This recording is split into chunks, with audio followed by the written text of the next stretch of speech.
Rapidamente aqui hoje, dividir aqui, né? Esse vídeo vai ter que ser dividido em dois, um breve histórico da agricultura brasileira. Como eu falei, breve histórico, não é tão profundo, até porque você entrar na profundidade realmente fica muito difícil. Mas, vamos lá, o breve histórico, e vamos dividi-lo na primeira parte até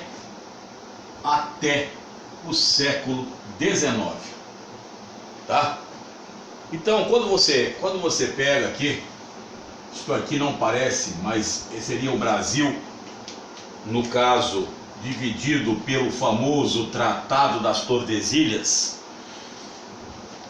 Professor de História, claro que ele entrará com maior ênfase nesse assunto, porque o assunto faz parte do assunto que eles ministram, mas ele vai poder falar para vocês que a origem dos problemas fundiários brasileiros, problemas fundiários têm a ver com a questão da terra, tem a ver com o processo nosso, da nossa colonização de exploração e, lógico, a formação já de cara das capitanias hereditárias e depois também a dotação das sesmarias.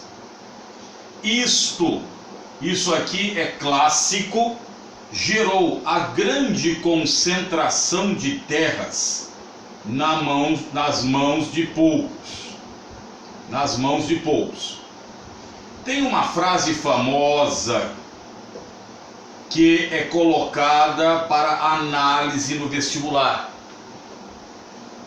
Mais ou menos assim: o problema do sertão. O sertão tem o que de grandes propriedades, professor? Se você deu uma olhada nos vídeos anteriores de agropecuária, você viu que quando houve a expansão para o Vale do São Francisco e também lá para a região do Maranhão e do Piauí, mas principalmente para o São Francisco, nós tivemos a gênese das grandes propriedades pecuária extensiva bovina. Então, ao ditado diz: o problema do sertão não é a seca. Por que não? Não é a seca. Na realidade, a seca é um fenômeno cíclico. E fica para você pensar: se seca por si só fosse algo para motivo de repulsão total, Israel, Jordânia, Síria não estariam ali naquela disputa, né, territorial que já faz um belo tempo ali. Os judeus, os palestinos, né, os judeus e árabes, naquela região que é árida, não é nem semiárida. Então o problema do sertão não é a seca, é a cerca. Esta frase famosa aqui, que já foi tema de vestibular, mostra um problema grave que é a concentração fundiária. Abrindo um parênteses, reparem bem os Estados Unidos e o Brasil. Os americanos, os Quakers, aqueles bochechudinhos assim que você compra aveia, né? Então, os Quakers, os puritanos, que ficaram no nordeste dos Estados Unidos, a base é a pequena propriedade, a propriedade de subsistência do mercado interno. Aqui no Brasil não. Aqui no Brasil, o seu professor de história irá entrar nesse mérito. Os indivíduos, quando vieram para o Brasil, foram a toque de caixa e tinham dívidas ali com a coroa portuguesa. Ninguém veio porque quis. Na realidade, veio para ficar rico, pagar as contas com o erário lusitano e um abraço, até logo. Mas não foi bem assim que aconteceu, tá? Então, as capitanias hereditárias aqui e tal, e a dotação das sesmarias foram provavelmente a origem dos problemas. Ora, o que acontece? Em 1822 ocorre a independência do Brasil. Isso você sabe, dia 7 de setembro de 1822. Não estou entrando em méritos aqui se houve independência econômica, se não houve. Independência ali, ela serve para a demarcação de algumas situações que nós vamos falar aqui agora. E com esta independência, você sabe bem, ocorreu o fim da dotação das sesmarias. Tá, professor? E daí? E daí o seguinte: você lembra que eu disse num vídeo de relevo, se você não assistiu, tem no nosso canal o relevo do Nordeste, e eu explico mais ou menos isso.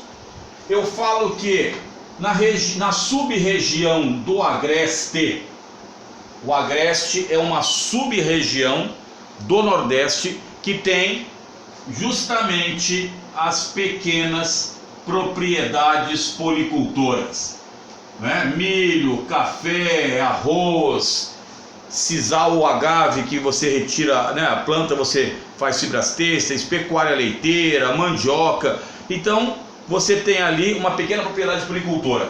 E qual foi a origem? Porque só esta região aqui tem isso. O que tem a ver com o fim da dotação das sesmarias? Tudo. Com o fim da dotação das sesmarias, os trabalhadores livres dos canaviais, o Brasil ficou num vácuo, nós ficamos num vácuo sem leis para regular a posse da terra devoluta. Então, os trabalhadores livres começaram a ir para as encostas do Planalto da Borborema, adquirindo pequenos pedaços de terra e fazendo uma policultura naquele local. Então, o irônico é quando o Brasil não teve nenhum planejamento agrícola, a pequena propriedade surge no agreste brasileiro, tá?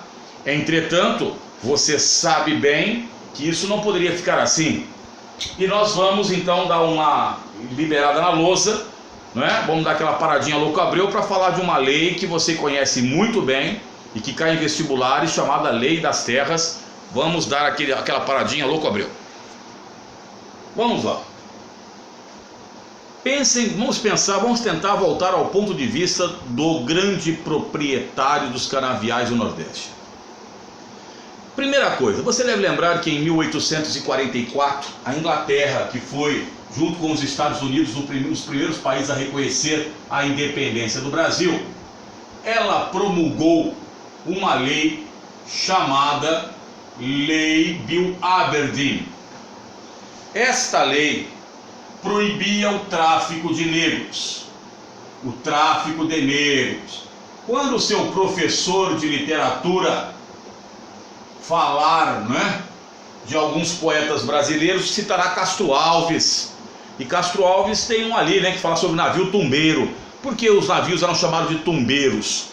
Porque os negros muitas vezes não suportavam, não é, a situação de maus tratos e a situação crítica da viagem da África até o Brasil.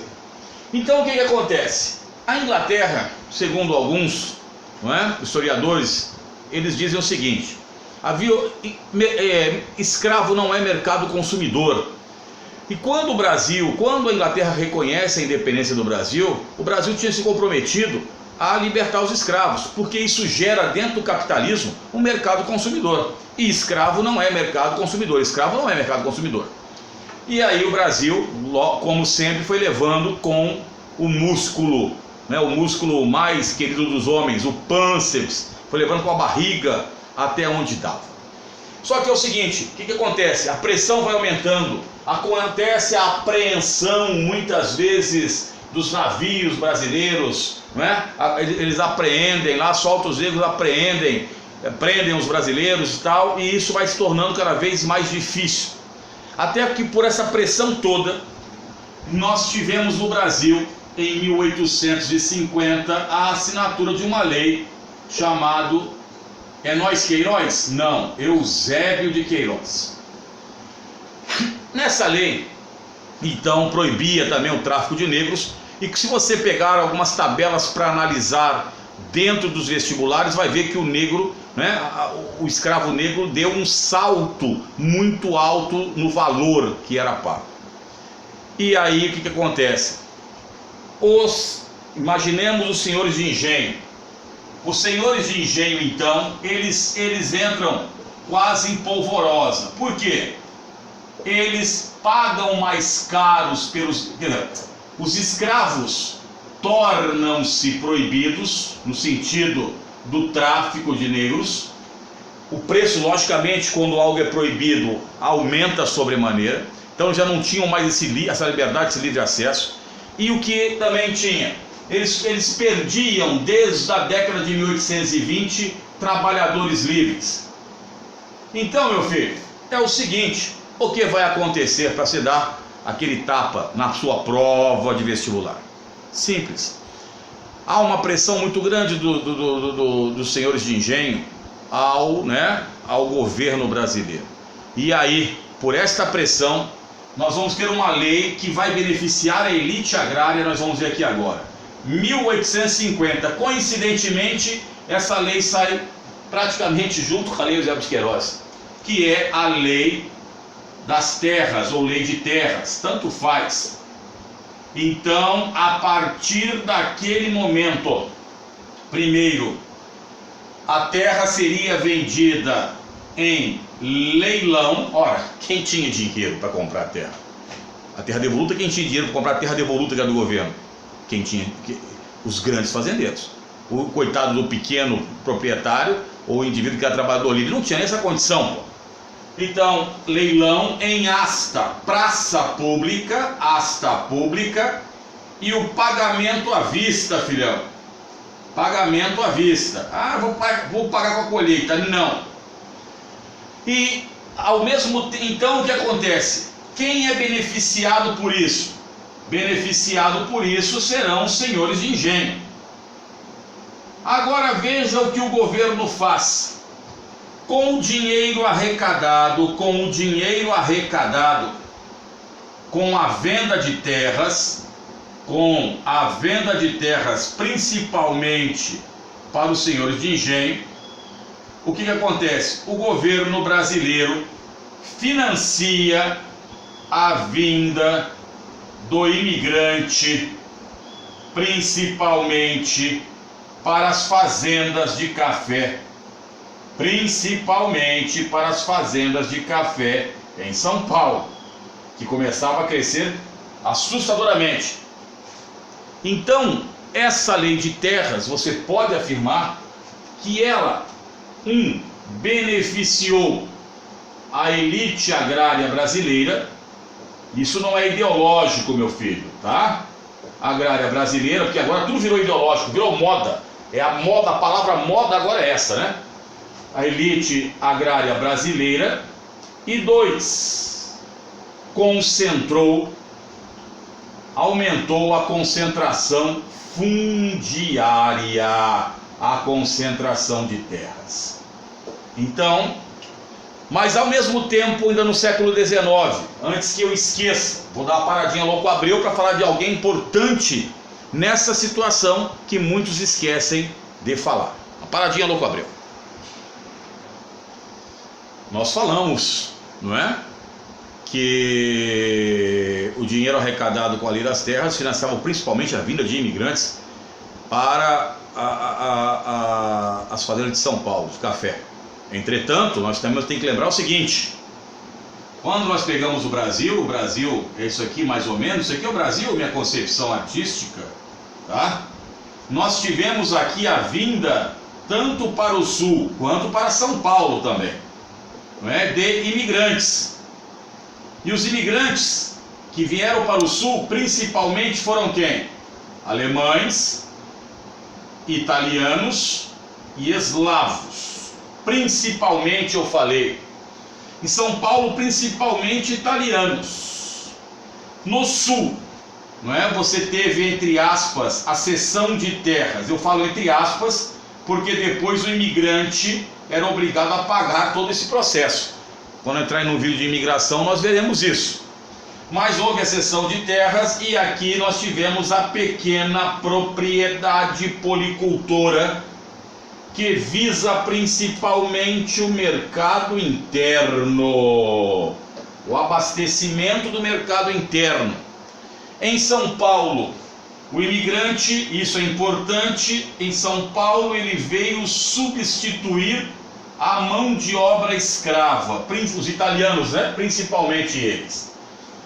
E ao mesmo tempo que eles vieram aí, eles criam também, os imigrantes trazem o trabalho assalariado, o regime de parceria, tá ok?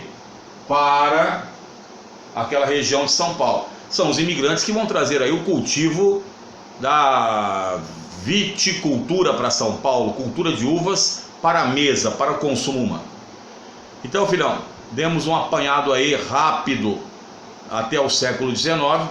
Faremos o nosso segundo vídeo falando do século XX, mais ou menos o que acontece, para que você tenha noção e possa, dentro de uma prova, ir bem ali. Cola conosco, tamo junto, já Elvis, paradinha Louco Abreu antes.